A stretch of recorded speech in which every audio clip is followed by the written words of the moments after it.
Hi everyone, my name is Norma and I'm very happy to be opening another World Transformation Movement Center here in Austria. Please allow me to use my notes, to read from my notes. Since I'm not a native speaker, I might get lost in switching languages or the video would otherwise turn out to be too long. So just to let you know a little bit about myself and how I came across the information or how I came to this information and how it all connects for me, let me introduce myself so you get the idea and the bigger picture.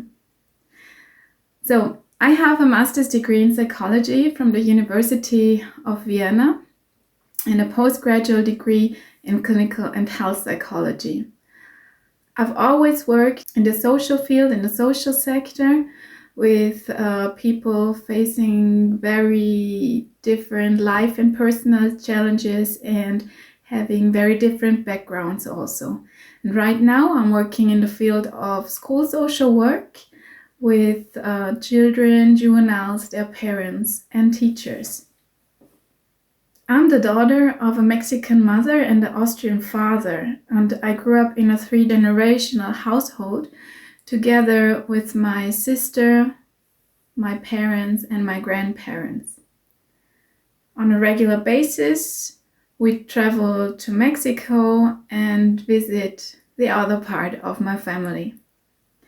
So growing up in between cultures, switching languages, experiencing the realities of very differing economical and life situations among the different members of my family, I always wondered and wanted to understand what everything was all about and where the turmoil and the problems, the suffering of the grown-ups was coming from and how we could end it because, and that as a child was my conclusion, if they are happy, I am happy. And if they are good, I am good. I remember how I so deeply wished that somehow we humans, all humans, could find a way to live happily ever after. Also, growing up by this beautiful, lush environment here at Lake Constance, I enjoyed spending my time outside very, very much. Being very connected to nature and animals, I could never understand how we as humans often could be so cruel towards them. So I had a lot of questions, and my interest in psychology and the path of my career is not astounding. I've always sort of wanted to look at things from different perspectives and bridge the gap.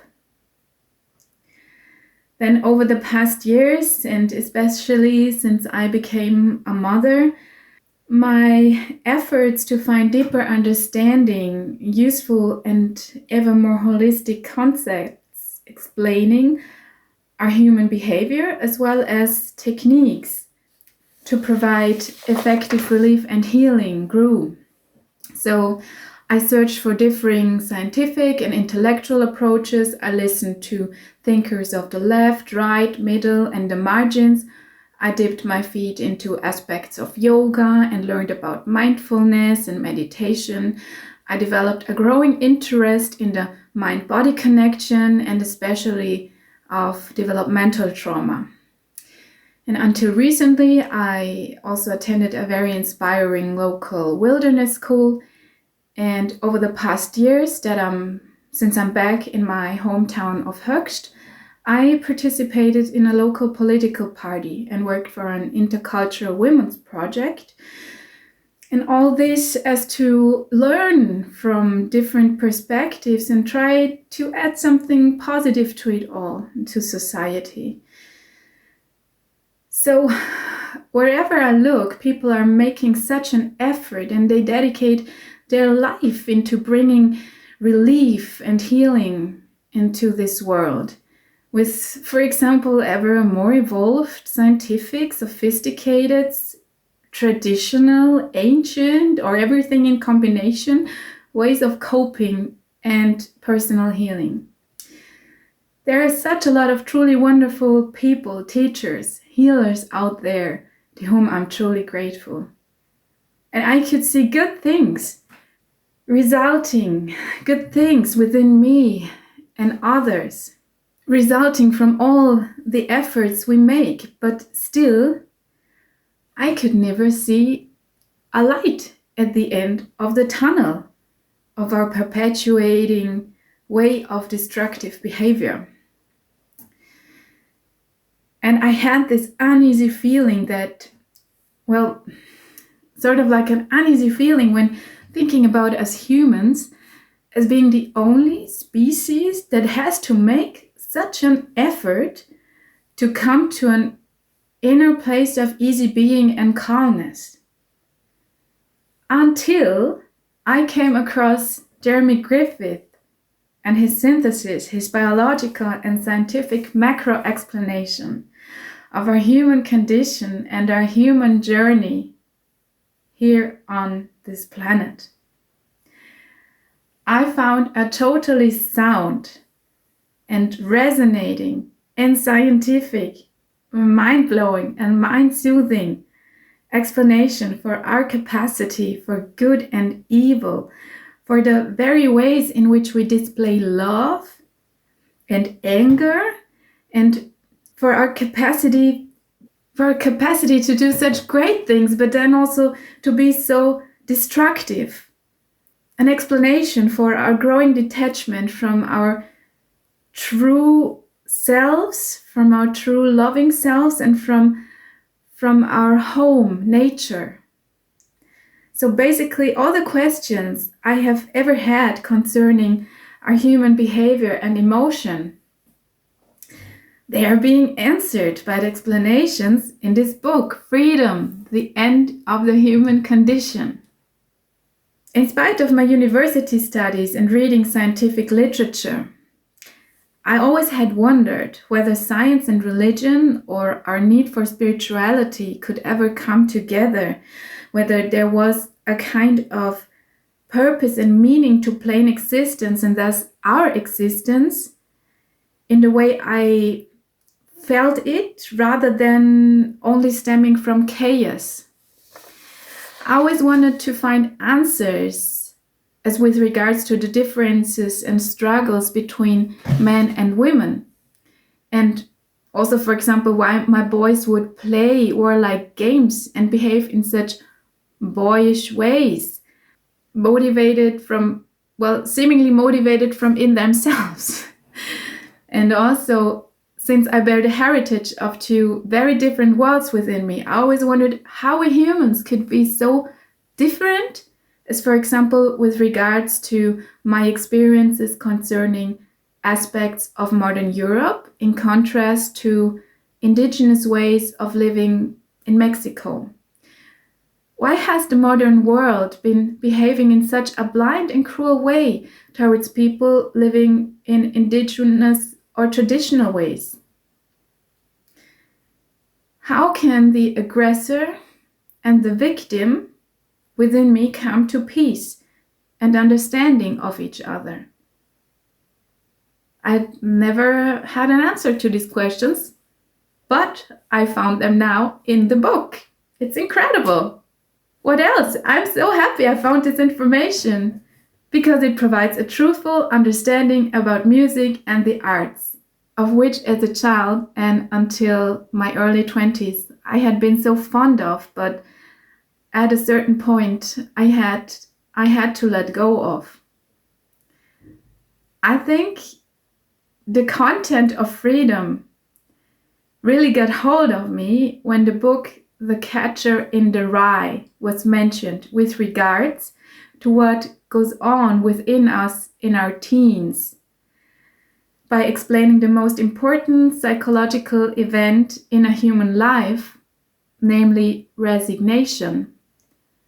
Back in grammar school, we read The Catcher in the Rye in my English classes. It was a book that made me want to enhance my English because I could understand that what was being said in that book was the reality of being a teenager, and that there was something so profound, crazy, painful, lonely, and truthful to it that grown-ups or resigned human fellows weren't able to grasp anymore.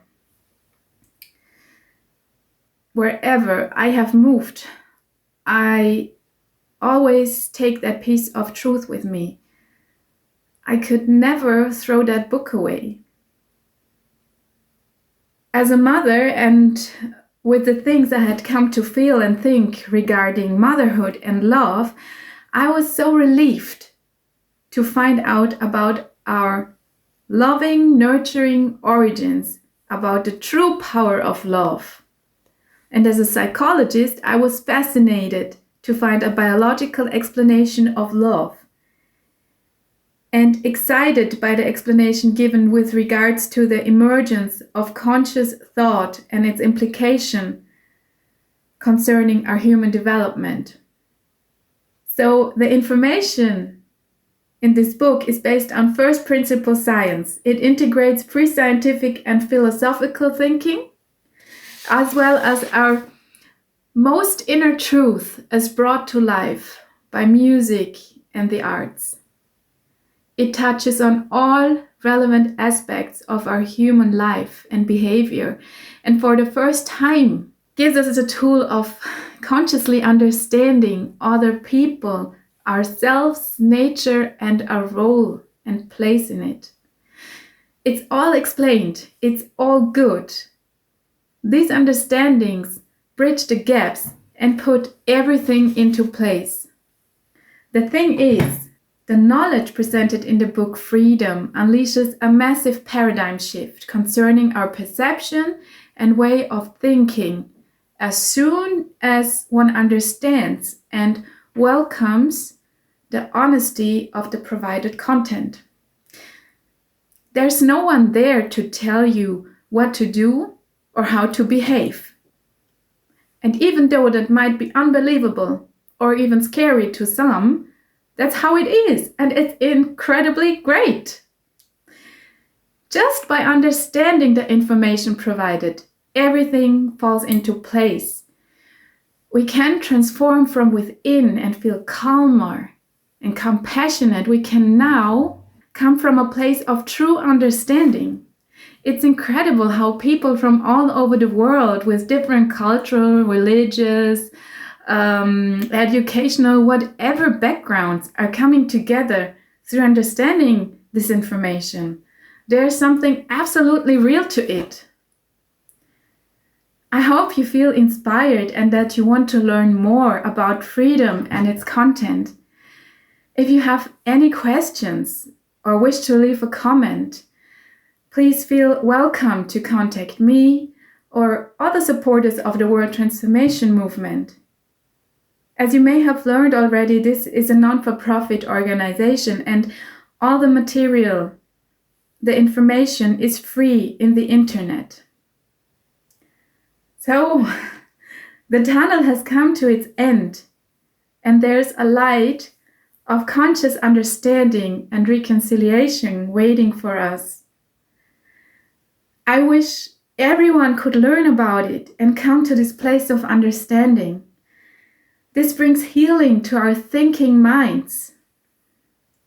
I wish for future generations, for future children, to live with their loving souls and thinking minds in sync, to feel calm and secure and happy within themselves, and to be able to pass it on from generation to generation to generation. I know and I feel that with these understandings, it's possible. So that's why I'm supporting the World Transformation Movement. Bye, and thank you very much for listening to me.